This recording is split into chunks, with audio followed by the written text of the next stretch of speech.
שלום לכולם. בשיעור היום נעסוק בענייני תפילות הימים הנוראים. כמו שאנחנו יודעים, בראש השנה וביום הכיפורים אנחנו עומדים שעות ארוכות בתפילה בבתי הכנסת, וכמו שאנחנו נראה עוד מעט, חז"ל התייחסו לצורה שבה אדם צריך לגשת אל התפילה. בפרט בימים האלה שבאמת התפילה היא תופסת חלק כל כך מרכזי בעבודת השם שלנו ובעבודת הימים האלה, ראוי שנתבונן ונבין כיצד חז"ל רואים את היחס, את העמדה הנפשית הבסיסית שאיתה אנחנו צריכים להגיע לימים האלה, לתפילות המיוחדות של הימים האלה. אז ברשותכם נשתף פה את דף המקורות ונעיין בדברים. המקור, אחד המקורות הבסיסיים, הקדומים והחשובים ביותר ביחס לנושא שלנו, ביחס לתפילות הימים הנוראים, הופיע בתיקוני הזוהר. בתיקוני הזוהר בתיקון השישי אומר, דורש את הפסוק, ויפן כה וכה וירא כי אין איש. פסוק שנאמר בספר שמות, על משה רבינו, בזמן גלות מצרים. אומר תיקוני הזוהר, מה זה ויפן כה וכה? מה משה רבינו מחפש? מסביר התיקונים, אית מן דהתאר בתיובתא לתברא בית אסורין דלהון. זאת אומרת, משה רבינו מחפש, האם יש מישהו שמתעורר בתשובה לשבור את בית האסורים שלהם? איזה בית אסורים? מי נמצא בבית האסורים? באופן פשוט, בגלות מצרים. עם ישראל נמצא במצב של אסור בבית האסורים. ומשה רבינו מחפש אם יש מישהו שמתעורר בתשובה לצאת מהמצב הזה, לצאת מהגלות. עדה הוא דכתיב, כמו שנאמר בפסוק בישעיהו, לאמור לאסורים צאו ולאשר בחושך יגאלו. האם משה רבינו מוצא בן אדם כזה? אומר הפסוק, ויפן כה וכה וירא כי אין איש, משה רבינו לא מוצא. אז מה כן הוא מוצא? משה רבינו מסתובב ימינה ושמאלה, ויפן כה וכה, מה משה רבינו מוצא? מה הוא רואה? מה האנשים עושים? אומר התיקונים, אלא איש לדרכו פנו, בעסקין דלהון, באורחין דלהון, איש לביצעו מקצהו, בביצעה דאי אלמה לירתא אי אלמה. פירוש, משה רבינו מחפש מישהו שיתעורר בתשובה, להוציא את עם ישראל מהגלות, מה שהוא כן רואה, זה אנשים שלדרכו פנו, כלומר אנשים שמתעסקים עם העניינים האישיים שלהם, אלא איש לדרכו פנו, בעסקין דלהון, באורחין דלהון, כל אחד הולך לעניינים שלו, בביצע דאי אלמה לירתא אי אלמה, כלומר כל אחד דואג לעולם הזה שלו, כן? שיהיה לו מה לעשות בעולם הזה, שיהיה לו מה לתפוס בעולם הזה. עכשיו תראו את ההתייחסות של התיקונים, איך זה קשור אלינו, את ההתייחסות של התיקונים לאותם אנשים. אומר תיקוני הזוהר, ולאו אינון מסיתרא דאילן, כלומר, אותם אנשים שהוא מתאר, אותם אנשים שכביכול משה רבינו רואה, וירא כי אין איש, מה הוא כן מוצא, כמו שהוא מתאר קודם, הוא מתאר את אותם אנשים שהולכים כל אחד לעיסוקיו, אומר התיקונים, האנשים האלה הם לא מאותם אלה, דאיתמר באון, אנשי חיל, יראי אלוקים, אנשי אמת שונא ועצה. אותו תיאור שיש לנו בפרשת יתרו, על השופטים, מי שראוי לעזור למשה רבינו בעול המשפט, לא, אז יש שם תיאורים, אנשי חיל, יראי אלוקים, אנשי אמת שונא ועצה, ארבע התכונות האלה לא קיימות, לא מופיעות, זה לא הולך ביחד עם אותם אנשים שהם מחפשים את העניינים האישיים שלהם. אלא, ותראו מה אומר התיקוני זוהר, אלא כולו, אותם אנשים שפונים לדרכם, כולו צווחין בצלותין ביומא דכיפורי ככלבים, הב לנה מזונה וסליחו וכפרה וחיי, כותבנו לחיים. עוד פעם, אומר התיקוני זוהר, תדע לך, אותם אנשים שלא עסוקים בלהוציא את עם ישראל מהגלות, אלא עסוקים בעניינים האישיים שלהם, הם צווחים בתפילות יום הכיפורים כמו כלבים. ומה הם צווחים בתפילת יום הכיפורים כמו כלבים? אומר התיקונים, הב לנה, כלומר בארמית, הב זה תן לנו מזון וסליחה וכפרה וחיים, כותבנו לחיים. עכשיו, אם רגע נתבונן, זה דבר מאוד מעניין. קודם כל, הדימוי לכלבים, צריך להבין אותו. אנשים, בסופו של דבר, הוא מתאר פה אנשים, שבסופו של דבר עומדים לפני בורא עולם, בתפילה, ביום הכיפורים, בבקשות לפני בורא עולם, ומתוארים פה ככלבים, זה תיאור מאוד מאוד קשה. אומר אב, כן, אב זה בארמית תן, והדימוי הזה שאנשים אומרים תן, אנשים שמבקשים מהקדוש ברוך הוא, תן לנו, תן, הב בארמית, הב, זה מזכיר לנו את נביחת הכלב כביכול, ועל זה התיקונים אומר, כולו צווחים בצלוטים ככלבים, אלה שמתפללים, שאתה רואה שהם מתפללים, יכול להיות שאתה רואה שהם עוצמים עיניים, ואפילו בוכים, ומבקשים מהקדוש ברוך הוא דברים ביום הכיפור, תדע לך הם כמו כלבים. מה זה הדבר הזה? מה הופך את התפילה שלהם לתפילה של כלבים? ומה זה הדימוי הזה? זה לא, כמובן, זה לא דימוי בעלמא, יש פה איזשהו דימוי עם משמעות, עם תוכן, מה פשר הדימוי הזה לכלבים? נקודה נוספת שדורשת התבוננות, תראו, התיקונים כשהוא מתאר מה אותם אנשים מבקשים בתפילת יום הכיפורים, הוא אומר, אב לנה מזונה, כלומר אנשים שמבקשים מהקדוש ברוך הוא מה הם מבקשים? מבקשים מזונה, כלומר מזון, וסליחו וכפרה, כלומר לא מדובר רק באנשים שמבקשים את הצרכים הגשמיים האישיים הפרטיים שלהם, מדובר באנשים שמבקשים גם קדושה, מבקשים דבקות, מבקשים תיקון, מבקשים סליחה וכפרה, כותבנו לחיים, ולא לחינם, התיקונים מוסיף כאן את הכותבנו לחיים, הרי כותבנו לחיים זה חלק מהנוסח שחז"ל תיקנו לנו בתפילת הימים הנוראים, כן, זוכנו לחיים, מלך חפץ בחיים, וכותבנו בחיים. אז מה ביקורת, איך יכולה להיות ביקורת על נוסח תפילה שחז"ל תיקנו לנו, אז מה הוא רוצה? מה זו הרוצה מאיתנו? אדם יהודי כשר ופשוט, שמתפלל מהמחזור את התפילה, ואומר מה שחז"ל תיקנו לנו, ואומרים לו שהוא צווח כמו כלב ביום כיפור, מה זה הדבר הזה? בוא נמשיך, אומר התיקוני זוהר, והינון, אותם אנשים, הוא ממשיך לתאר אותם, עזי נפש ככלבים, יש להם חוצפה, אנחנו נצטרך להבין היום מה זה החוצפה הזאת, דהינון ומין דעלמא, דצבחי לגבי ואלת לו נבושת אנפין, כלומר הוא מדמה את אותם אנשים שמתפללים כמו כלבים, לאומות העולם שצווחים לעצמם, דצבחי לגבי ואלת לו נבושת אנפין, כלומר אין להם בושת פנים, אין להם בושה. דלא איתמן דקרא לבית יובטא דאחזור שכינתא לקודשא בריחו, ופה הוא חוזר ואומר, מה אנחנו לא מוצאים כשכתוב בפסוק, וירא כי אין איש, אין מישהו מה כן צריך לחפש מישהו שקורא בתשובה, להחזיר את השכינה, הקדוש ברוך הוא, כן, לאחד קודשא בריחו ושכינתא, בזה אין מישהו שמתעסק.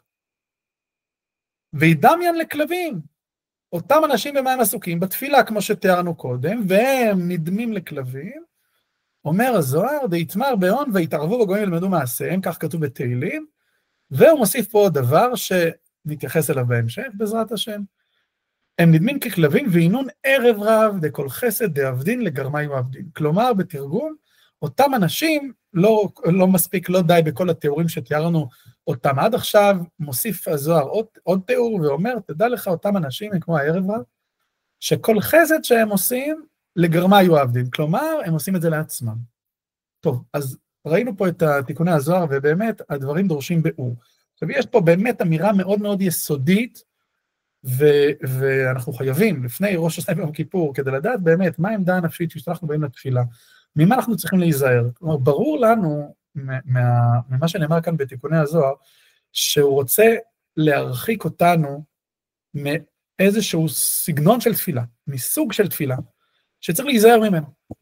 שאם ניפול לסוג הזה של תפילה, ויכול להיות שאם לא נתבונן ולא נחשוב על זה, אז באופן טבעי ניפול לסוג הזה של תפילה, אז התפילה היא לא שווה הרבה. אז צריך לראות מה הבעיה, איזה בעייתיות יכולה להיות בתפילת הימים הנוראים, ממה אנחנו צריכים להיזהר, מה כן לעשות, ואיך, בעזרת השם, איך נחשוב על כלים מעשיים, איך כן אנחנו יכולים להפוך את התפילה שלנו ליותר משמעותית. לפני שנמשיך רק נאמר, ודאי שלא מדובר פה על שני מצבים, כלומר, או שהאדם מתפלל והתפילה שלו היא חס ושלום כמו תפילה של כלבים ושל אומות העולם ושל הערב רב, כמו שקראנו פה את התיאורים הקשים האלה, או אם זה לא זה, אז המצב הנוסף הוא שהתפילה שלו היא תפילה מעולה. ודאי שיש פה איזושהי סקאלה, איזשהו טווח, שכן, מבחינת סולם מוצב ארצה וראשו מגיע השמיימה, שאנחנו צריכים לא להסתפק ברמה הבסיסית, אלא לעלות באמת במעלות הקדושה, ולראות איך אנחנו משדרגים ומשפרים את התפילה שלנו, את המחשבות שלנו בתפילה, את הכוונות שלנו בתפילה. וכמובן, כמו שסולם מוצב ארצה וראשו מגיע השמיימה, יש לו אין ספור שלבים. ככה האדם יכול וצריך בכל שנה ושנה לבדוק את עצמו, לעשות חשבון נפש, לראות איפה הוא נמצא בסולם הזה, ולדרוש מעצמו איך הוא יכול לטפס השנה בסולם בעוד שלב, בעוד 2 שלבים. כמובן לקפוץ הרבה שלבים, בכל דבר שקשור לעבודת השם, זה ודאי לא משהו טוב, לא משהו נכון, ולא משהו שיחזיק מעמד. אז בואו נראה, בואו נתקדם, ובעצם אנחנו עכשיו נראה מספר מקורות, של גדולי ישראל בדורות האחרונים, ב-200, ב-300 שנה האחרונות, גדולי ישראל שכמובן הכירו, ראו את התיקונים, ואיך הם התייחסו, איך הם שפטו את התיקוני זוהר האלה, איך הם העמידו, איזה הוקים הם עשו בתיקוני זוהר האלה, כדי באמת ליישב את זה על הלב, וכדי לראות איך אנחנו כן ניגשים לתפילה בימים הנוראים. אז בואו נתחיל התייחסות ראשונה של רב חיים מוולוז'ין. רב חיים מוולוז'ין בדרשה שלו, שמודפסת בסוף ספר נפש החיים, בחלק מהמהדורות, מודפסת דרשת רב חיים, שהיה מגדולי וחשובי תלמידי הגאון מווילנה. לא נקרא פה הכל, אפשר לקרוא הכל, מי שרוצה שיקרא הכל בפנים, במקור עצמו, אבל אנחנו נראה פה כמה שורות שחשובות לנו. רב חיים שם בדרשה מחלק באופן עקרוני, נגיד את זה בתמצות, מחלק באופן עקרוני בין 2 סוגי חטאים. ובוא נקרא. אומר רב חיים, אך באמת, עיקר התשובה הוא עזיבת החטא. במרכיבי החטא אנחנו יודעים שיש כמה שלבים בעזיבת החטא בתשובה. יש אחד המרכיבים בתשובה הוא עזיבת החטא, אחד המרכיבים הוא וידוי. ואומר רב חיים מוולוז'ין, מה קודם למה ומה העיקר, תלוי ב2 סוגי חטאים שהוא מגדיר אותם. אז הוא אומר, אך באמת עיקר התשובה הוא עזיבת החטא, ובחטא שהרבה לו לעשותו כמה פעמים נעשה לו כהיתר, מחמד שכבר נתחזק בו וקשה לו לפרוש ממנו. כלומר, בחטא, בסוג כזה של חטא שהאדם נעשה לו כבר כהיתר, כי הוא כבר רגיל בזה ודש בזה, וקשה לו מאוד להתנתק מעשית מהחטא הזה, כי הוא לא עשה את זה במקרה באופן חד פעמי, אלא זה סוג חטא שאדם לצערנו, וכל אחד באחד יכול להגיד על עצמו ולדעת בעצמו איזה חטאים שייכים לו, הוא קשה לו לפרוש מהחטא הזה, הוא ממש טבוע בתוך החטא הזה. אומר רב חיים מוולוז'ין, בחטא הכבד הזה שהרבה לעשותו, עיקר תשובתו הוא שיעזוב חטאו מקודם הווידוי, שלא ישוב עוד לכסלה בשום אופן בעולם. כלומר, בחטא כזה, אומר רב חיים מוולוז'ין, לא יעזור קודם כל שתאמר וידוי ותגיד שאתה מצטער בפני עצמך ובפני הבורא, קודם כל תעזוב את החטא. קודם כל תעזוב את החטא, כי בחטא כזה שהוא כבר טבע שני אצלך, אם אתה רק תסתפק במילים, או תחשוב שעיקר התשובה שלך היא וידוי ומילים בעלמא, אתה תגלה מאוד שאחרי הוידוי אתה תחזור עוד פעם על החטא. לכן הוא אומר, קודם כל עיקר התשובה, שיעזוב חטאו מקודם הוידוי. ואז ישוב יתוודע עליו. כלומר, בחטא כזה, אומר רב חיים, קודם כל לעזוב את החטא, ואחר כך וידוי. לעומת זאת, מחטא שעשה אותו רק במקרה, סוג שני של חטא, אומר רב חיים מוולוז'ין, חטא שאדם לא ממש נופל בו כל הזמן, וזה לא נעשה לו כהיתר, נכנס ליצר הרע, ויצא לו באופן חד פעמי, איזושהי סיטואציה שבה הוא נופל באיזה חטא. כמובן הוא מצטער על זה מאוד. אומר רב חיים, נוח לו לשוב תחילה על העבר, כלומר יותר פשוט להתנתק מהחטא הזה, לעזוב, לקבל, ובאמת בפועל לא לחטוא בזה יותר. ואז אומר רב חיים מוולוז'ין, בכזה חטא, עיקר התשובה הוא הווידוי בלב שלם, ואחר כך עזיבת החטא. כלומר, יש לנו פה 2 סוגי חטאים, אם נסכם את זה, חטא אחד שאדם נופל בו באופן תדיר, וזה נעשה לו כהיתר, וכמו שאמרנו, כמו טבע שני, ולכן עיקר התשובה, עיקר התשובה זה מה יותר קשה לאדם, מה יותר חשוב בתשובה. בחטא כזה, אומר רב חיים, עיקר התשובה זה לעזוב את החטא באופן מעשי. וידוי, תעשה אחר כך. לעומת זאת, בחטא מסוג שני, שבו יותר נוח לו לאדם להתנתק באופן מעשי מהחטא, כי באמת הוא חטא באופן מקרי, באופן חד פעמי. כמובן, זה לא מוריד מחומרת החטא, אבל בכל מה שקשור לעזיבת חטא כזה, אומר רב חיים מוולוז'ין, עיקר התשובה בזה צריך להיות הוידוי. שתגיד, אני אשמתי, בגעתי, גזלתי, חטאתי בחטא הזה והזה. זה עיקר התשובה. זה עיקר הקושי של האדם בחטא כזה, זה להגיד, אני חטאתי בזה. למרות שזה אולי חד פעמי, והאדם יגיד, טוב, נו, זה לא באמת חלק ממני, זה לא... לא, אתה תהיה כנה עם עצמך ותגיד, אני לא בסדר, אני חטאתי עם זה, ותשפר את מעשיך.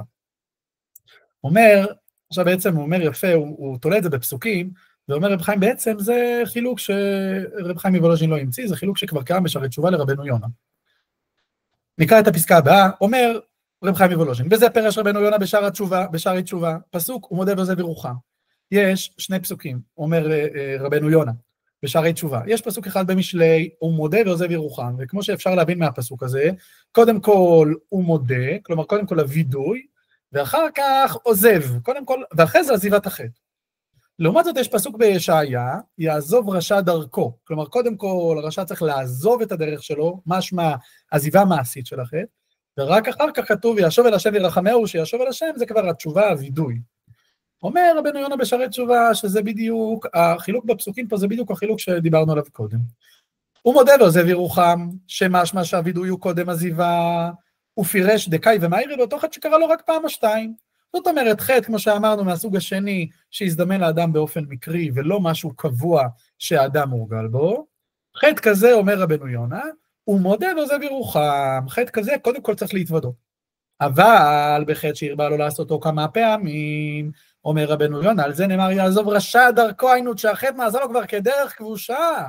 ואז הוא נקרא רשע, כלומר, באמת הדברים מיושבים יפה בפסוקים, כי הפסוק בישעיה אומר, יעזוב רשע דרכו, מדבר על מישהו שביחס לאותו חטא, הוא הרשיע, הוא ממש מרשיע, כי זה כבר חלק ממנו. אולי אדם ממש לא, יכול להיות מאוד שהאדם לא טוב לו בזה, ולא נוח לו בזה, אבל כבר קשה לו מאוד להתנתק מזה, הוא כבר ממש רגיל בזה כל כך.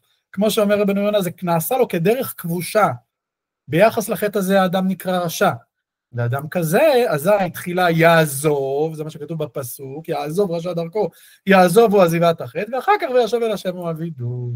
אז גם פה בעצם אנחנו רואים שגם רבנו יונה כבר מחלק בין שני הסוגים האלה. ולענייננו, בואו נסגור את העניין הזה של רב חיים מוולוז'ין, איך זה קשור לנושא שלנו של התיקונים. אומר רב חיים מוולוז'ין, ועל זה אמר בתיקונים, צווחין ככלבה, הבלן, מזון, הבלן, סליחה וכפרה.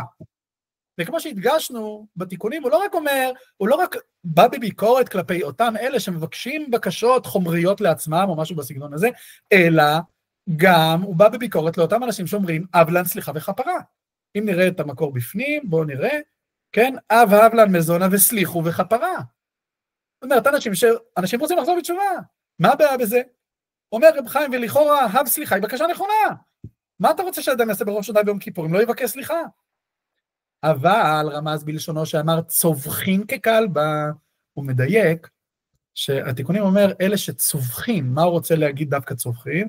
הוא רוצה לומר שהוא מקיים רק הווידוי וצעקה, ונוג אומר בליבו לעזוב החטא לנצח.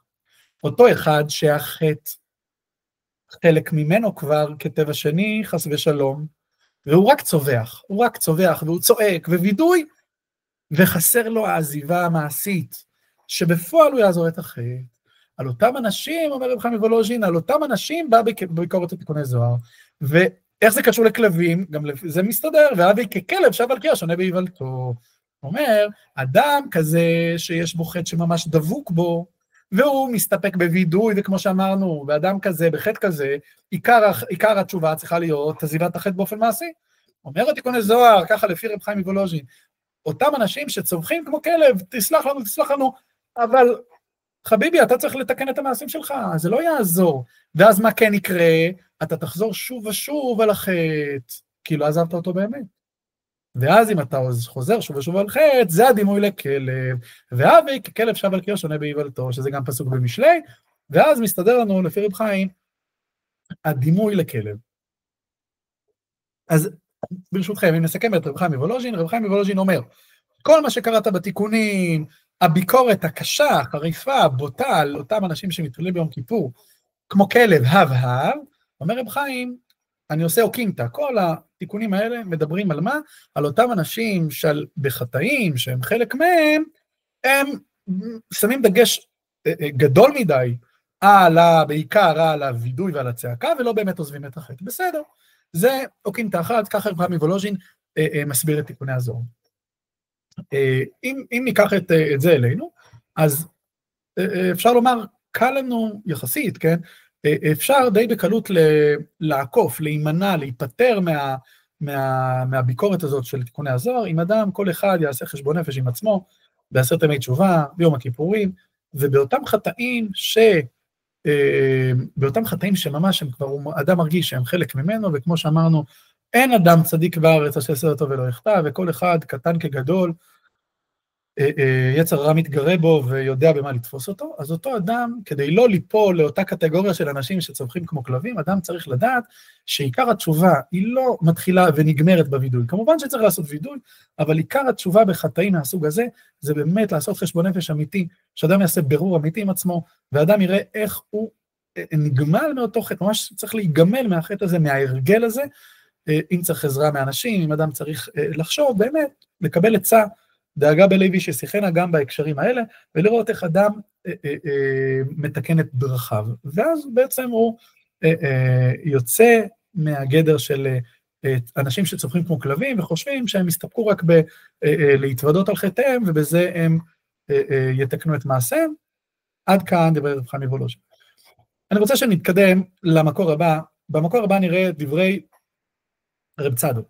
רב צדוק הכהן מלובלין, בדרשותיו לראש השנה, אומר, רב צדוק פה בהתחלה מביא גמרא, לא נעיין בה כרגע, מביא גמרא שעוסקת ביחס בין אדם שמחזיק טובה לעצמו מהתורה שהוא לומד, לבין הצורך בעצם לצאת ולעמול ולפרנס את בני הבית.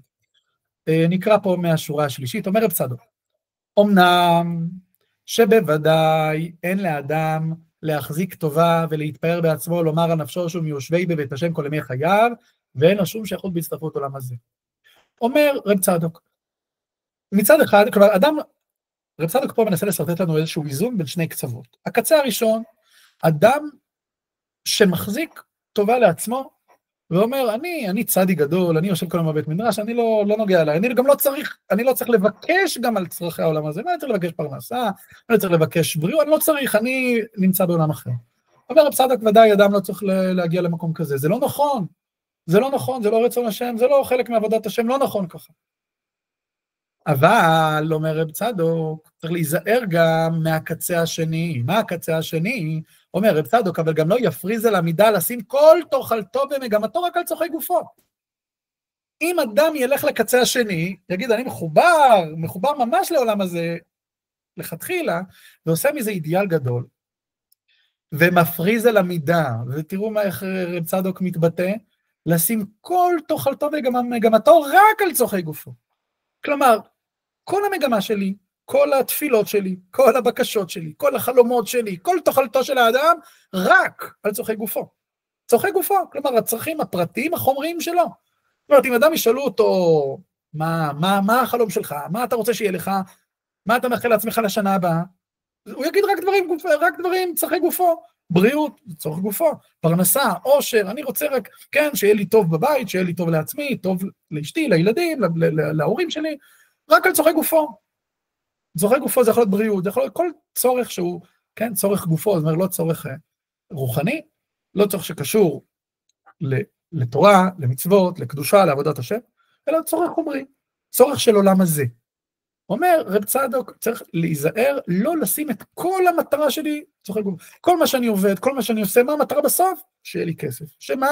שהכל יהיה לי בסדר, שאני אהיה מסודר בחיים, שהילדים שלי יהיו מסודרים בחיים, אין בעיה, וזה מה שבעצם רב צדוק רוצה להגיד לנו, אין בעיה שהאדם ירצה, זה מצוין, הקדוש ברוך הוא שם אותנו בעולם הזה, ואנחנו צריכים לקדש את העולם הזה, לפעול בו בקדושה, אבל לפעול, אנחנו פועלים בעולם הזה, וחלק מהפעולות בעולם הזה, אדם צריך לדאוג שגם במישור הגופני, במישור החומרי, במישור הגשמי, במישור של העולם הזה, הוא יהיה מסודר, זה חלק מרצון השם. אבל פה מדובר על אדם שמפריז על המידה וכל תוכלתו ומגמתו רק על זה. אין לו עוד שום שאיפות, אין לו עוד שום חלומות, אין לו עוד שום משהו שממלא אותו. הדבר היחיד שממלא אותו זה רק שמבחינה גופנית וחומרית יהיה לו ולבני משפחתו בסדר. עכשיו אנחנו מגיעים לענייננו, אומר רב צדוק, וזה שמגנה בתיקונים וצמחים ככלבים אבב. אומר רב צדוק, אתה יודע מי לא בסדר? אתה יודע על מי התיקונים מעביר ביקורת שמתפלל בראש השנה וביום כיפור אהביו? זה אותם אלה שכל תאכלתם ומגמתם רק על צורכי גופו. אומר רב צדוק, כי על כל פנים, גם אם הוטל על האדם או לפרנסה, יקווה בנפשו וישתוקק להיות משווה בבית השם. אומר רב צדוק, גם אם אדם עכשיו, בתקופה, בגיל כזה, או באיזשהו מצב, שעכשיו הוא צריך לעבוד קשה לפרנסה שלו. זה בסדר גמור, זה לכתחילה. אדם לעמל יולד. יצא אדם לפועלו ולעבודתו עד הערב, דוד המלך אומר בתהילים. זה לא איזה משהו בדיעבד, אבל אומר רב צדוק, יקווה בנפשו וישתוקק לזכות להיות משווה בבית השם. כלומר, אדם צריך שיהיה לו איזושהי שאיפה לקודש. ואדם כזה שיהיה לו שאיפה לקודש, גם אם מוטל עליו עכשיו או לפרנסה, חזקה עליו שימצא איזשהו זמן ביום יום, שיקבע איתי מהתורה, שילך לשמוע שיעורים, שזה יעניין אותו, שעולם הקדושה, עולם התורה, עולם של מצוות, עולם של עבודת השם, עולם של דבקות בהשם, המושגים האלה יהיו חלק מהחיים שלו. שלא כל תאכלתו ומגמתו יהיה רק על צורכי גופו. תאכלתו ומגמתו יהיה גם קצת דברים שבקדושה. לא נסיים פה, יש פה דקדוק מאוד מאוד מאוד יפה של רבונה מפשיסחי על הפסוק בתהילים, אחת שאלתי מאת השם, שירצה יעיין בזה. אבל בואו נסכם את דברי רב צדוק. רב צדוק אומר לנו, התיקונים שאומר, תיקוני הזוהר, שאומר, אב לנה, מזונה ופרנסה, כל אלה שצווחים כמו כלבים ביום הכיפורים, אתה יודע מה הבעיה? מדובר על אנשים, ונדגיש שוב את המשפט הזה של רב צדוק, אנשים ששמים כל תאכלתם ומגמתם רק על צורכי גופו. עכשיו, למען האמת, רב צדוק הזה קצת קשה. כלומר, רב צדוק הזה, לפי רב צדוק, כדי להימנע, אנחנו כל הזמן חושבים איך אנחנו נזהרים מהביקורת של התיקוני זוהר. איך אנחנו בעצם, לא רק שאנחנו נזהרים, אנחנו בעצם מבינים שאנחנו עושים השתדלות להיות בתפילה במקום אחר, במקום יותר קשר, במקום יותר נכון. אומר רב צדוק, אתה יודע איך תמדוד שהתפילה שלך היא במקום יותר טוב? תשים לב, תעשה חשבון נפש עם עצמך, עם בתפילות שלך, במעמקי לבך, כן? מה אתה באמת רוצה? האם, וזה בסדר שאת תתפלל בראש השנה, על מזון ועל פרנסה טובה ועל בריאות טובה ועל כל הדברים החומרים האלה, זה בסדר גמור, אומר רב צדוק. וגם לתיקוני הזוהר אין בעיה, לפי הפירוש הזה של רב צדוק, שתעשה ככה ושתתפלל ככה. אבל השאלה היא, כל המגמה שלך, כל הבקשות שלך, כל עולם המושגים שיש לך בראש, זה רק סביב המושגים האלה, הגופניים והחומריים והגשמיים האלה. זה החשבון נפש שאדם צריך לעשות. ואם אדם רוצה בעצם לא להיות כלול בקטגוריה של תיקוני הזוהר, של אותם אנשים שצווחים כמו כלבים ביום הכיפורים, מה הפתרון? הפתרון הוא, וצריך לעבוד עליו, שהאדם יתפלל בראש שנה ביום הכיפורים, שיעניינו אותו גם דברים של קדושה, גם דברים של קשורים לעבודת השם, אדם שיבקש גם להכניס יותר קדושה לחיים שלו, להתחבר יותר לעולם של תורה ומצוות, להתפלל על גאולה של עם ישראל, עוד הרבה דברים שהם לא הדברים החומריים, הגופניים, האישיים של האדם. מה שרציתי לומר קודם, שבאמת אפשר להקשות ככה על רב צדוק. רב צדוק בעצם נתפס על תיקוני הזוהר ואומר, את מי מגנה תיקוני הזוהר? את מי ששם את כל תאכלתו ומגמתו רק על צורכי גופו. וזה קצת קשה, צריך לומר, כי תיקוני הזוהר, שימו לב, והתייחסנו לזה מקודם, נחזור לזה שוב ללשון, כי היא מאוד מאוד חשובה. תיקוני הזוהר מדבר על אותם אנשים שצווחים ביום הכיפורים כמו כלבים, ומה הם אומרים?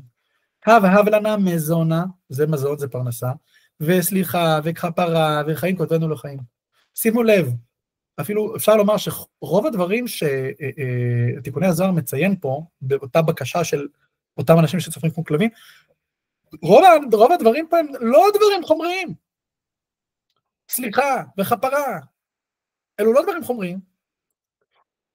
זאת אומרת, בעצם אנחנו נאמר כך, דברי רב צדוק במקומם עומדים, אבל כדי ליישב יותר את דברי התיקוני זוהר, אנחנו צריכים למצוא עוד משהו. כי רק דברי רב צדוק לא מיושבים כל כך. כי פשט דברי תיקוני הזוהר, יש ביקורת גם על אנשים שמבקשים סליחה וכפרה מבורא עולם. ורב צדוק אומר שהבעיה היא רק לאנשים שמבקשים על צורכי גופם, אז לא מתיישב. אז בואו נתקדם מעבר לנקודה, שכל אחד ייקח ככה נקודה מרב צדוק, ואנחנו נתקדם למקור הבא. אומר השפת אמת, גם כן בדרשותיו לראש השנה.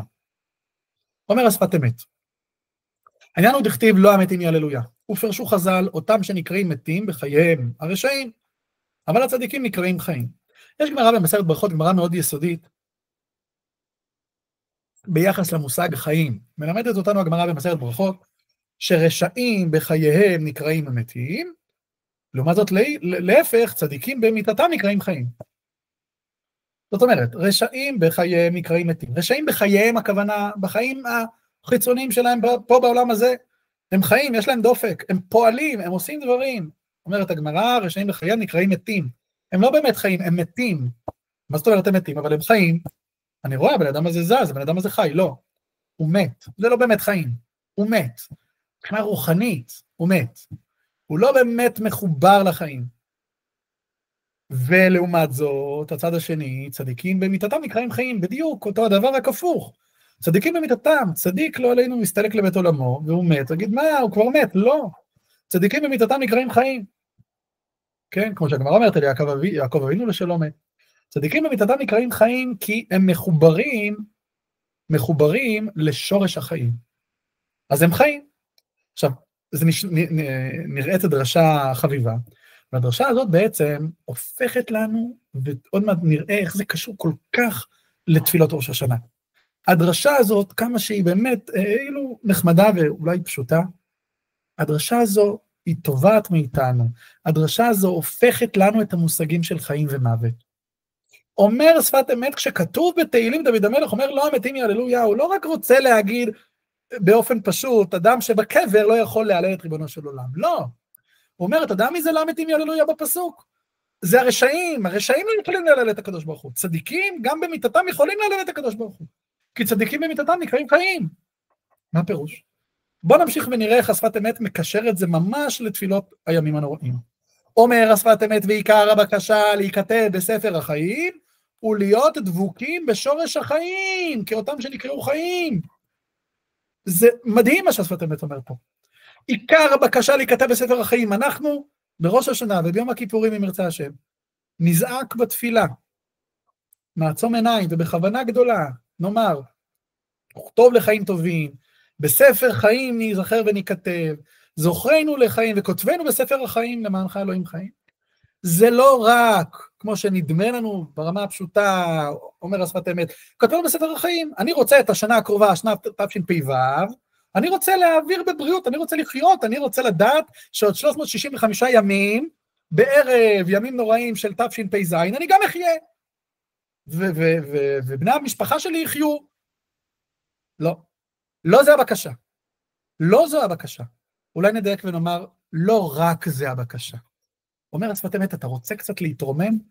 כשאתה מבקש להיכתב בספר החיים, זה אותם חיים שהגמרא אומרת, צדיקים במיתתם נקראים חיים. צדיקים במיתתם נקראים חיים, זה לאו דווקא החיים, אין להם דופק, הם בקבר. אומר השפת אמת, צדיקים במיתתם נקראים חיים, הם מחוברים לתוכן הפנימי של החיים.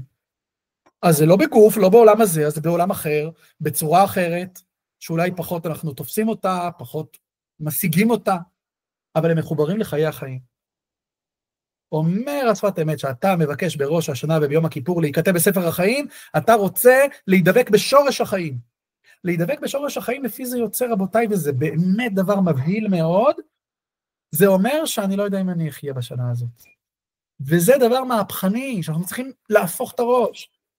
זה אומר שאני בעצם מתפלל כלפי שמיה ואומר, ריבונו של עולם, אתה יודע מה טוב בשבילי. אתה יודע מה טוב בשבילי. נגיד את זה בצורה הכי בוטה ואולי קשה, אבל רק כדי להעביר את הנקודה. לפי דברי השפת אמת, אומר, כשאני אומר, כותבנו בספר החיים, אני לא מתפלל שאני אחיה השנה הזאת.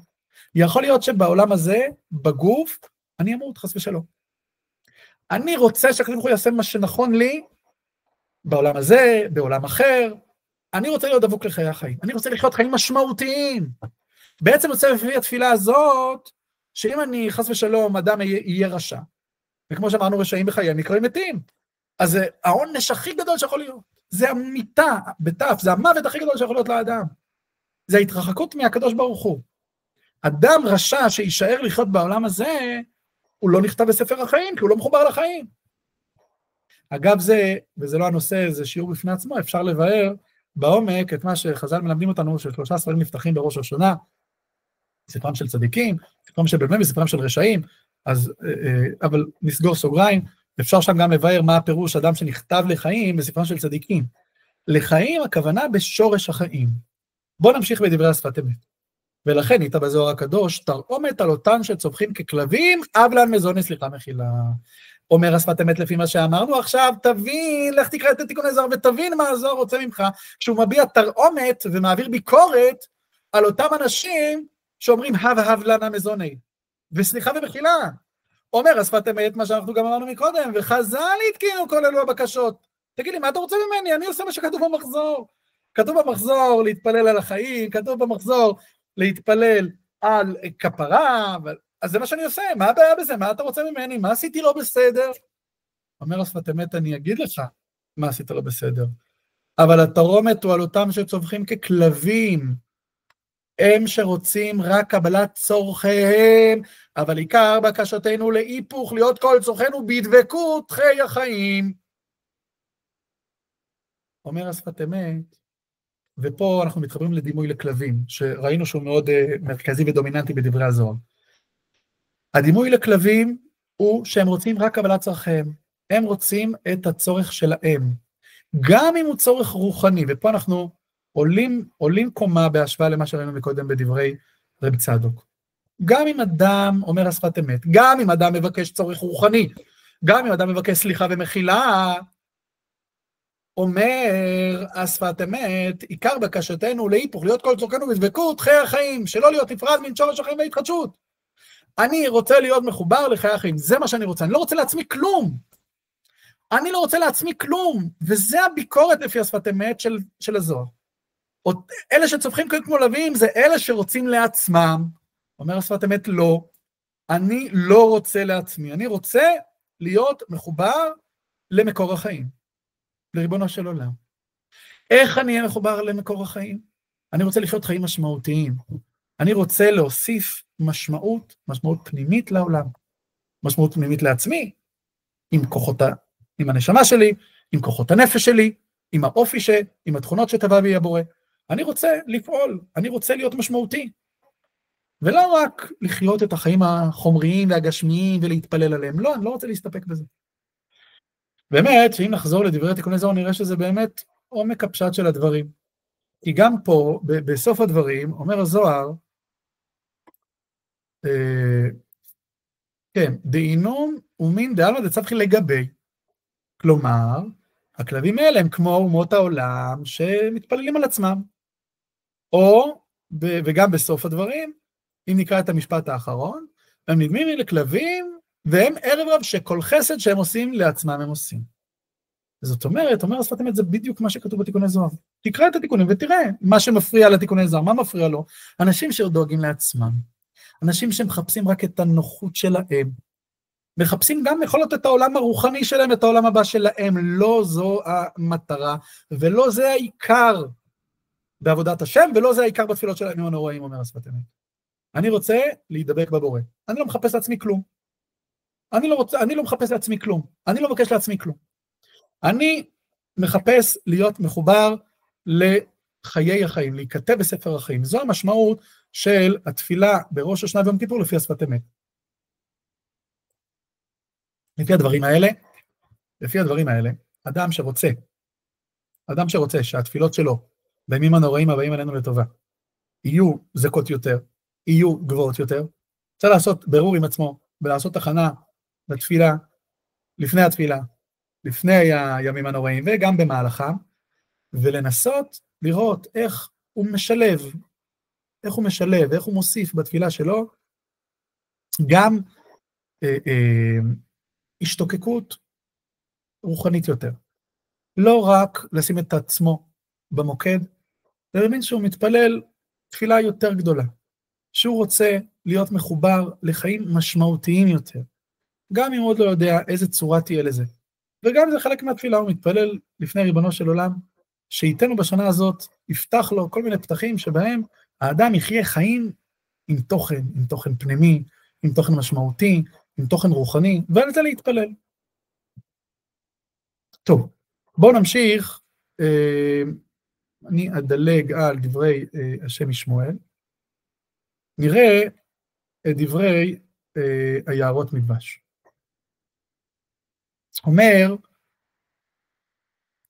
יערות מדבש, רבי יונתן אייבשיץ, בשונה מהמקורות עד עכשיו, שהיו מקורות של מקורות בחסידות, רבי יונתן אייבשיץ ביערות דבש, ספר של דרשות מוסר, אומר בלשונו, ובאמת ככה במאמר מוסגר, כאשר אנחנו רואים מקורות שונים, באמת מגדולי עולם, וכל אחד בסגנון המיוחד שלו, במילים שלו, אומר את הדברים, ואנחנו רואים אחרי הדברים משלימים, ממש בבחינת תורת השם צמיחה משאבת נפש.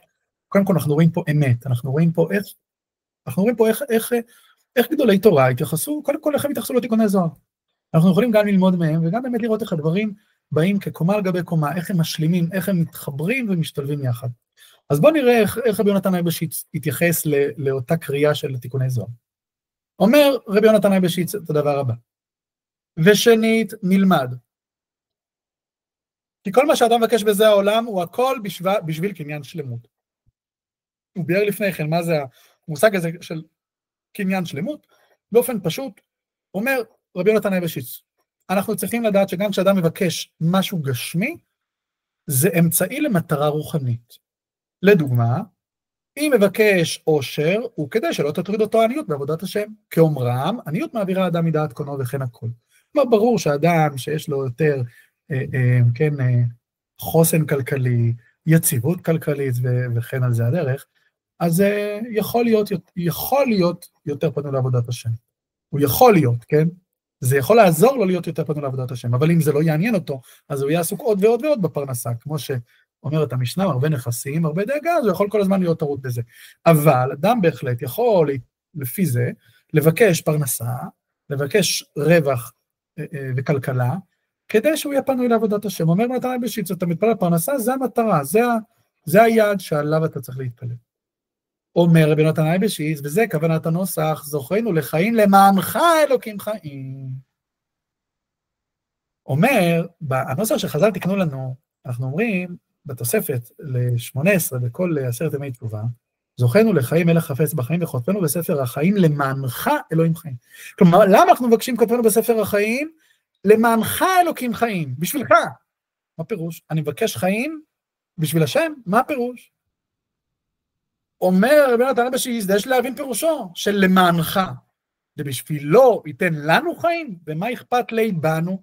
טוב, הוא מנסח פה את זה קצת בחריפות, מה אכפת לי בנו, אבל איך אני יכול להבין שאני מבקש חיים לעצמי, בשביל השם, מה הולך פה? ופה רבי יונתן אייבשיץ מחבר אותנו גם למקור שלנו בתיקוני הזוהר, וגם בזוהר תמה אהלני תפילות בראש השנה ויום הכיפור, הכל לחיים לפרנסה.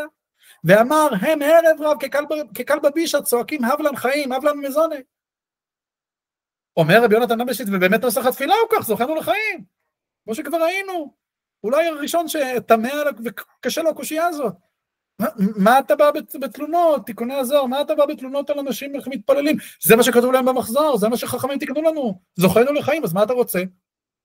אומר רבי יונתן אייבשיץ, תלוי, מה אני מתכוון כשאני אומר זוכרנו לחיים?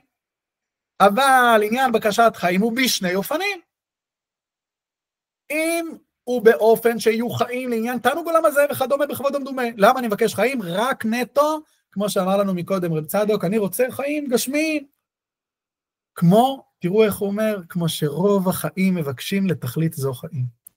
אומר רבי יונתן אייבשיץ נותן לנו מוסר ואומר, תדע לך, רוב האנשים מבקשים חיים באמת, יעשו חשבון נפש עם עצמם, הם רוצים להיות שקטים, מה הכי מפחיד אותם?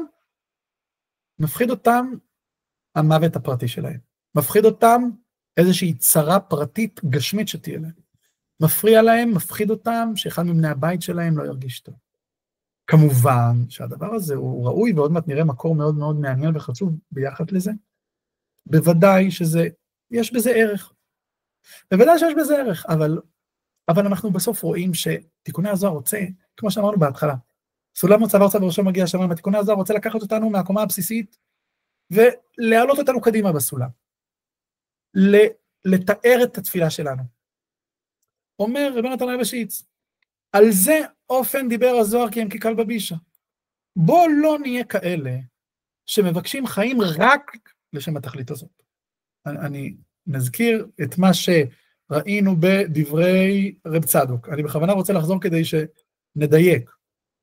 לא יפריז על המידה לשים כל תוכלתו ומגמתו רק על צורכי גופו.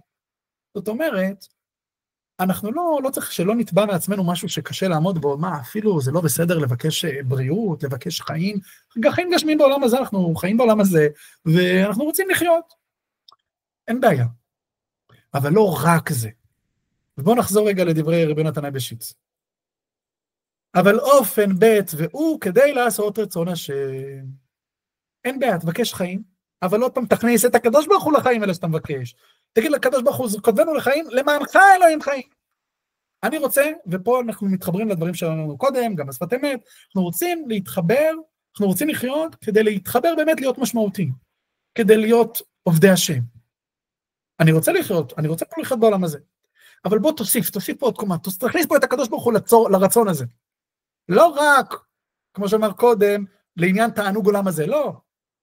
לעשות רצון השם. עכשיו תראו איזה יופי, כי לא המתים יעללו, אבל לא קודם, הוא מכניס פה את הפסוק שדרש מקודם בשפת אמת, מעניין. בואו נדלג פה, והנה תראו איך הוא מסיים. ובזה האופן היטב אשר תקנו זוכנו לחיים. למה מבקשים חיים?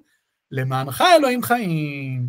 פה, כך רבי נתן אייבשיץ מדייק ומסביר לנו את מה שנאמר לנו בזוכנו לחיים, למענך אלוהים חיים. כן? לעשות נחת רוח בתורה מעשים טובים להשם, הכל לשם השם ולא לפנים אחרות. זאת אומרת, אני רוצה להכניס, כמו שהוא אמר קודם, במשפט הראשון שלו, כל מה שאתה מבקש בזה העולם, בשביל קניין שלמו. אז אם נסכם את דברי רבי נתן אייבשיץ, אנחנו רואים שגם בדברי המוסר שלו, ראוי שנבקש חיים. נבקש חיים לא רק בשבילנו, כי אז אנחנו ניפול לאותה ביקורת של תיקוני הזוהר. אנחנו מבקשים חיים, אין בעיה. תבקש מזון, תבקש פרנסה, תבקש בריאות טובה, תבקש רפואה שלמה, מצוין. אבל למה? לא רק כי אני דואג למצב הגשמי הפרטי שלי בלבד, וזה הדבר היחיד שמעניין אותי, לא. אלא כי אני מבין שאני רוצה לחיות פה בעולמו של הקדוש ברוך הוא, ולהמשיך לחיות פה, ויש לי פה שליחות, ויש משמעות למעשים שאני עושה. ואני יכול לקבל על עצמי גם, להגיד לקדוש ברוך הוא, למענך אלוהים חיים, תקשיב, יש לי כישרונות, נתת לי כישרונות בורא עולם. אני רוצה לפעול, אני רוצה לקבל על עצמי בשנה הבאה, לפעול עוד, לטובת קידוש שם השם בעולם, לטובת המשך של עשיית תורה ומצוות, של לימוד תורה, של עשיית חסדים כאן בעולם הזה, שזה ודאי דברים שרצויים לפני הקדוש ברוך הוא. ולמענך אלוהים חיים, תן לי חיים. בסדר? אנחנו לא מבקשים רק חיים בשביל לעשות כיף, לא בשביל רק שיהיה לי כיף, אלא כי אני רוצה להכניס את הקדוש ברוך הוא לחיים שלי, ואני רוצה להיות משמעותי. כן? וכאן נזכיר שהשפת אמת עוד אמר יותר מזה, כן, השפת אמת אמר אפילו יותר מזה, כשאני מבקש חיים, למענך אלוהים חיים, אני מבקש חיים בחיים רוחניים.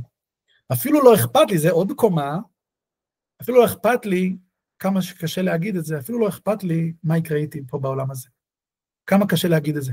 כמה קשה להגיד את זה באמת, לא מהשפה ולחוץ. כי מה שאכפת לי, זה להיות דבוק בחיי החיים, כמו שלשון השפת אמת. אנחנו דילגנו מקודם על השם שמואל, אני רק רוצה להראות את הסוף שלו, שגם הוא מתייחס ומדייק את למענך אלוהים חיים, כמו שראינו את רבי נתן אייבשיץ. ממש רק נקרא את המשפט האחרון. נמצא, כי כל חפצו בתפילותיו רק עבור עצמו, חיי ומזוני, זה נקרא צמחים ככלבים. אבל תפילתנו שמסתיימת למענך אלוהים חיים, הפירוש כנ"ל שכל החיים שלנו מבקשים רק למען יתרבה כבוד שמיים, וזוהי התפילה הנרצית. זאת אומרת, באמת, גדולי ישראל התייחסו לתיקוני הזוהר האלה, ואנחנו רואים עוד מקור ועוד מקור, שהם אומרים לנו איך נכון להתפלל, איך נכון לבוא לבית הכנסת בראש השנה ביום כיפור. לא לחשוב רק על עצמנו.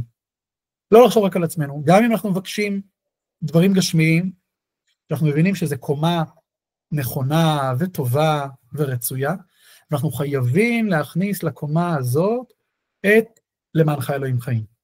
שכל החיים שאנחנו מבקשים, כמו שעכשיו אנחנו רואים בדברי השם משמואל, הם רק למען יתרבה כבוד שמיים, וזוהי התפילה הנרצית.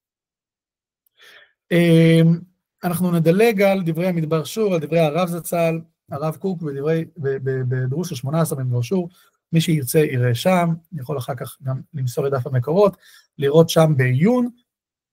גם פה נראה רק את המשפט האחרון, אומר הרב זצ"ל, קבעו לנו אנשי כנסת הגדולה בתפילה, כל העניינים המורים, שאנו נתונים לאהבתו יתברך שמו, עד שביום המשפט אין לנו משימים הלב להעריך כל כך בצורכי עצמנו, וכל העריכות אינה כי אם בכבוד שמיים, וגם כשמבקשים על צורכי עצמנו זוכנו לחיים, אנו מסיימים למענך אלוהים חיים. אז בוא נראה, יש פה שני דברים, גם אם אנחנו לא קוראים את כל הפסקה פה של הרב, שני דברים שאני רוצה לקחת. קודם כל, תראו עוד פעם, מקור נוסף מגדולי ישראל, ששמים דגש על למענך אלוהים חיים. אפילו אם את זה ניקח, ונשתדל בראש השנה ביום כיפור, ואולי אפילו גם בתפילות ימי החול בעשרת ימי תשובה. כל פעם שאנחנו מגיעים לתוספת הזאת, זוכרנו וכותבנו בספר חיים למענך אלוהים חיים, שהשלוש מילים האלה למענך אלוהים חיים, יצלצלו לנו. נזכור את כל המקומות שראינו עכשיו, שהם חוזרים עוד פעם ועוד פעם ועוד פעם, כל אחד בסגנון שלו, ובזווית שלו, שאנחנו גם כשמבקשים על עצמנו זוכנו לחיים, למענך אלוהים חיים, אומר הרב, למען כבודך שנראה בעולם על ידי הצלחת ישראל. פה הרב זצ"ל מוסיף לנו, מחדד לנו ומדגיש לנו עוד דבר מאוד חשוב, מעבר למה שראינו עד עכשיו, שזה הקומה הבאה, קומה שהצרכים הפרטיים שלנו הם גם משרתים את כלל ישראל. משרתים אידיאלים כלליים, אידיאלים עליונים יותר. לא רק עד עכשיו יכולנו להסביר שמדובר על הצרכים האישיים שלי, ואני רוצה להכניס לעולם שלי את הקדוש ברוך הוא. פה אומר הרב, אנחנו צריכים גם פתאום להרחיב את המבט. אנחנו רוצים, למענך אלוהים חיים, זה לא רק שקדוש ברוך הוא יחבר אותי אליו, אלא אני רוצה, מעניין אותי, כבוד אלוקים, כבוד השם, שאיך כבוד השם יגלה בעולם הזה, דרך עם ישראל. אז אכפת לי פה עם ישראל. וזה הרב קוק, כמה מתאים, מכניס לנו פה את העניין של עם ישראל. גם כשאדם עומד בבקשה בימים נוראים, אתה לא רוצה להיות כמו אותם כלבים שצורכים הב, אתה יודע איך תעקוף את זה? אתה יודע איך תימנע מזה? אתה יודע איך תשדרג את התפילה שלך בימים נוראים? למענך אלוהים חיים, תזכור שכל הבקשות האישיות שלך הם כדי להתכלל בעם ישראל. הם כדי להיות חלק משמעותי ותורם לגאולתם של ישראל. נקודה שנייה שאומר לנו פה הרב זצ"ל, שהיא חשובה כל כך, עוד לא התייחסנו אליה השיעור, אומר הרב, קבעו לנו אנשי כנסת הגדולה בתפילה, כל העניינים המורים שאנו נתונים לאהבתו יתברך שמו. בתחילת הטקסט הזה, בתחילת הקטע, הוא מדבר על מה הם אותם עניינים. עד שביום המשפט אין לנו משימים הלב להעריך כל כך בצורכי עצמנו, וכל העריכות אינה כי מכבוד שמיים, ואני חייב להתייחס לזה כמה דקות. אומר הרב, תפתח את המחזור בראש השנה. למה התפילה בראש השנה כל כך ארוכה? מה אנחנו עומדים שעות על גבי שעות, עד הצהריים, יש כאלה שעד אחרי צהריים עומדים מהבוקר בתפילה שעות על גבי שעות. איך התפילה בראש השנה נהייתה כל כך ארוכה? אומר הרב, אם תפתח את המחזור, אתה תגלה. לא מדובר על צורכי עצמנו. מדובר, בעיקר יש תוספת בתפילת עמידה, נכון? יש לנו כמה פעמים ובכן, בברכת המלך הקדוש. מה כתוב שם? ובכן תן פחדך, ובכן תן כבוד השם לעמך, שמחה לארצך, ששון עירך, צמיחת קרן לדוד עבדיך, ובכן צדיקים יראו וישמחו. יש שם תפילה על גאולה, יש שם תפילה על תיקון עולם, על תיקון כל העולם. ויאמר כל אשר נשמה ואפו השם אלוקי ישראל מלך, כל העולם, כל אומות העולם, גם הגויים, מכירים במלכות השם. יש שם איזשהו חזון אוטופי כזה, אוניברסלי, שמגיע דרך כבוד ישראל, ובכן תן כבוד השם לעמך, כן? אבל דברים כל כך עליונים, כל כך כלליים, זה האריכות שיש לנו בימים נוראים. מה עוד יש לנו בתפילת הימים הנוראים? במוסף של ראש השנה, בתפילות מוסף של ראש השנה, חז"ל תקנו לנו מלכויות, זיכרונות ושופרות. מלכויות, להמליך את הקדוש ברוך הוא למלך. זיכרונות, שופרות, אנחנו נזכרים שם בעקדת יצחק, בעקדת יצחק לזרוע יום מרחמים תזכור. שופרות, אתה נגלית בעם כבודך, שופרות אל מעמד הר סיני, שופר לעתיד לבוא, שופרו של משיח, זה הדברים שאנחנו מדברים עליהם בראש השנה. זה עיקר האריכות, דברים של כבוד ישראל, דברים של גאולת ישראל, דברים של כבוד שמיים. לצערנו הרב, צריך לומר את הדברים כהווייתם. יש גם צדדים פרטיים בתפילות.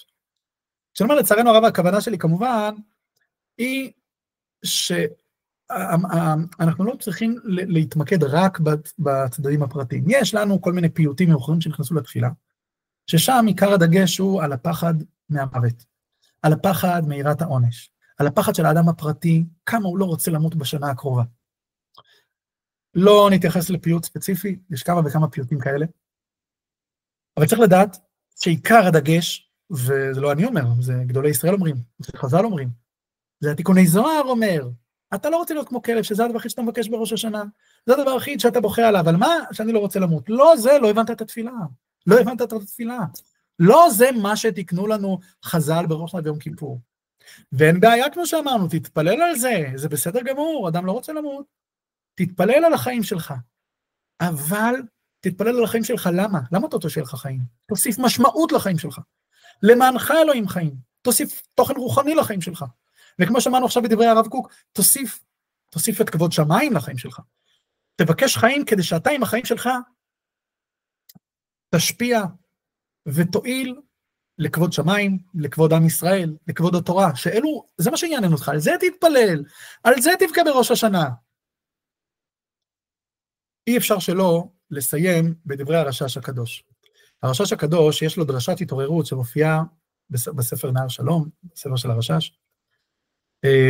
רוב הדרשה הזאת באמת כתובה על דרך הפשט, ויש שנהגו, יש ככה חסידים מאנשי מעשה שנוהגים לומר בפועל, קודם תקעת שופר, לומר את הדברים הללו, ונצטט רק את המשפטים הראשונים בדברי הרשש, שמתייחסים בדיוק לדברי הזוהר.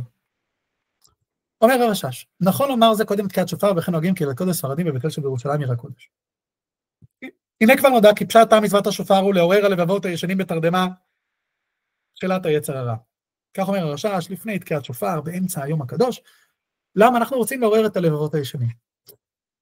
אבל למה אני רוצה לתקן את הדרכים שלי? למה מפריע לי החטאים שלי?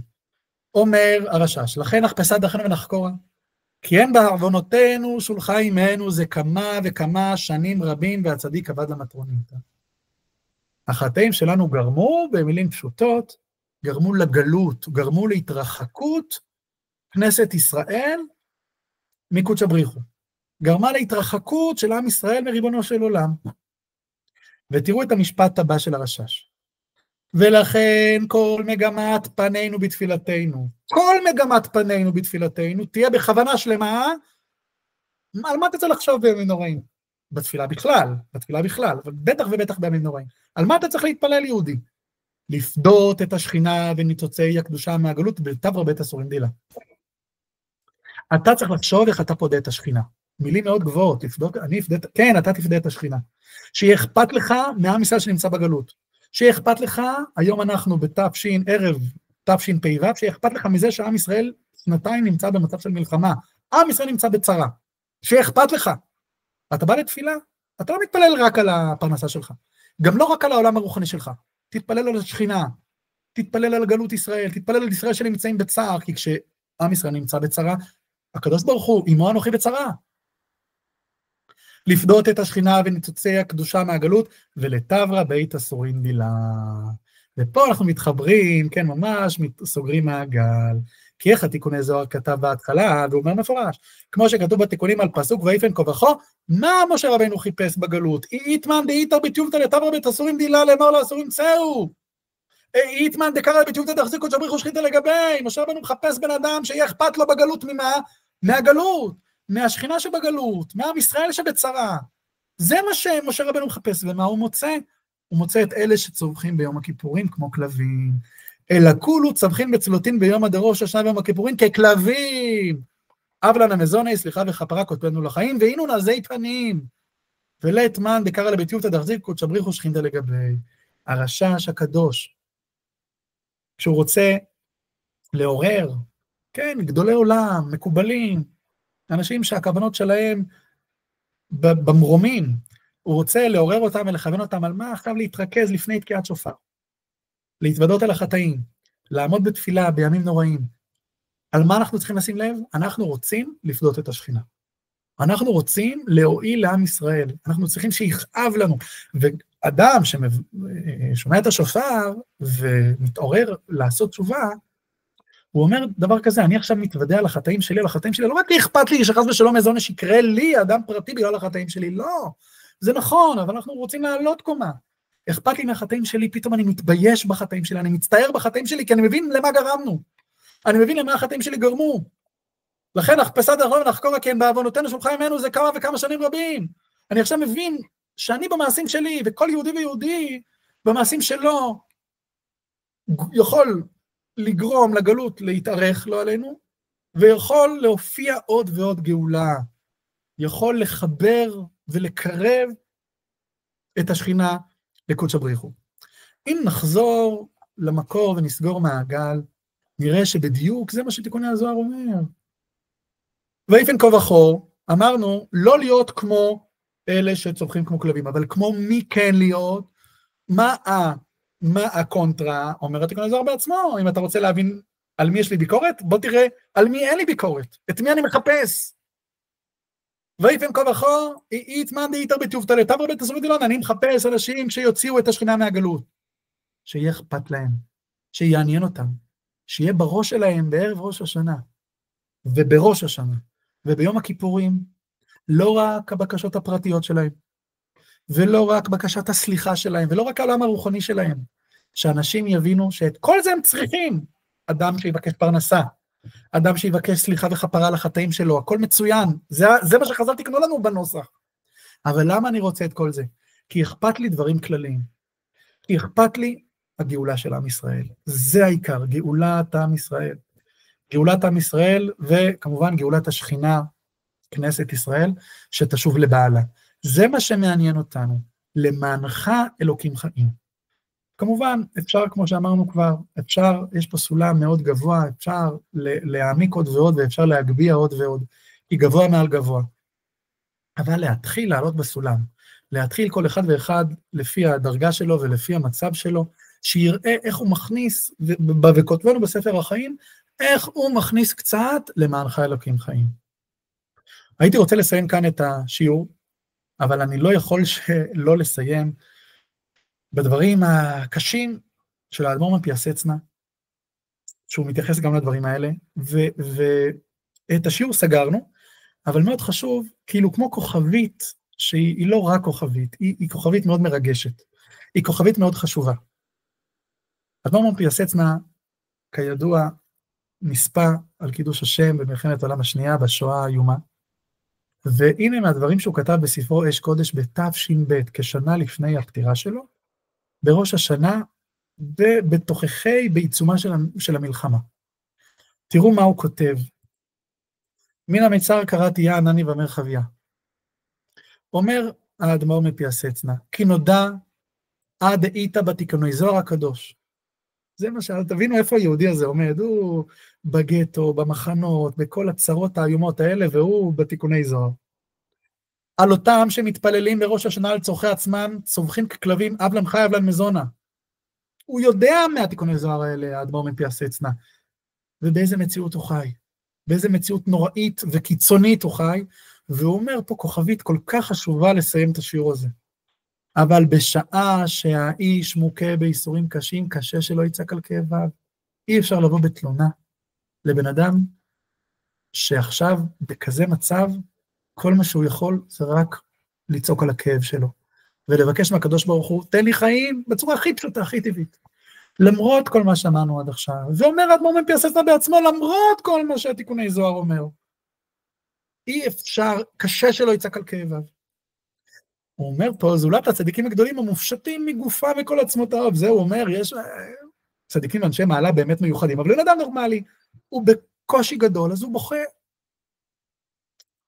אומר האדמו"ר מפייסצנה, לכן לאנשים, סליחה, אומר, לכן לאנשים בערכנו, ובפרט בצרות מרות כאלו, אי אפשר שלא נצעק ונתפלל להשם גם בראש השנה ביום הכיפורים על ייסורינו וכאבנו. ויש גם היום, כל אחד עם הכאב שלו, כמובן, לא משווה לייסורים שהוא עבר, היהודי הקדוש הזה, אבל כל אחד בייסורים שלו יכול להגיד, רגע, אני לא יכול לא לצעוק על זה בראש השנה ביום כיפור. יש אדם שנמצא בקושי גדול בפרנסה, יש אדם שנמצא בקושי גדול בחינוך ילדים, בשלום בית, יש אדם שנמצא בקושי גדול באיזה חטא, שהוא לא מצליח להיפטר ממנו, והוא אומר, אבא של השמיים, תעזור לי. זה בסדר. אבל הוא אומר, תראו מה הוא אומר, האדמו"ר מפייסצנה, אחרי כל ההקדמה הזאת, אבל גם על זה בעצמנו נפשנו מרטיב שגם בימים קדושים אלו, צריכים להתפלל אב לן חי, אב לן מזונה, ולא תפילות אלו צורכי שמיים. הוא אומר, על זה תצטער, גם על זה תתפלל. על זה תהיה קצת בצער, שבימים הקדושים האלה, אתה שבוי כל כך בצרה ובקושי, שאתה מתעסק רק בקושי. זאת אומרת, אנחנו לומדים מפה, ושוב, כל אחד יעשה חשבון עם עצמו, באיזה מצב הוא נמצא. וראוי לכל אדם, לנסות לעלות במדרגה. לנסות לא להיות מאלה שתיקוני הזוהר קורא עליהם, צווחים ככלבים, הב לנו, לא רק לעצמנו, אלא לחשוב על בורא עולם, לחשוב על עם ישראל, לחשוב על הגאולה, לחשוב איך אני אבקש מהקדוש ברוך הוא, כמו שאמרנו, ובזה נסכם. אני בהחלט יכול וצריך לבקש כולנו, מהקדוש ברוך הוא, שייתן לנו חיים, שייתן לנו בריאות, שייתן לנו פרנסה, הכל טוב ויפה, אבל שכל אחד יראה בדרגה שלו, איך הוא מכניס את הקדוש ברוך הוא למענך אלוקים חיים. ומי שבצרה כל כך קשה, כמו שראינו אצל האדמו"ר מפייסצנה, אז לפחות שיהיה לו איזשהו קמצות של צער על זה שבימים הקדושים האלה, הוא לא יכול להתפלל על משהו יותר רוחני.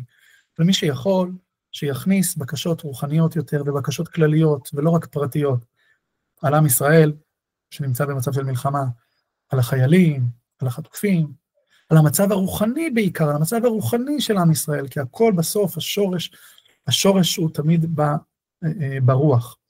להתפלל על המצב הרוחני של עם ישראל, ולבקש מהקדוש ברוך הוא כוחות לעצמנו, כאנשים פרטיים שהם חלק מעם ישראל, שנמצא את הכוחות להשפיע עוד רוח, להשפיע עוד כוחות רוחניים לעם ישראל, להשפיע תורה לעם ישראל, ומתוך כך באמת נזכה כולנו לשנה טובה ומתוקה, לגאולה שלמה ברחמים.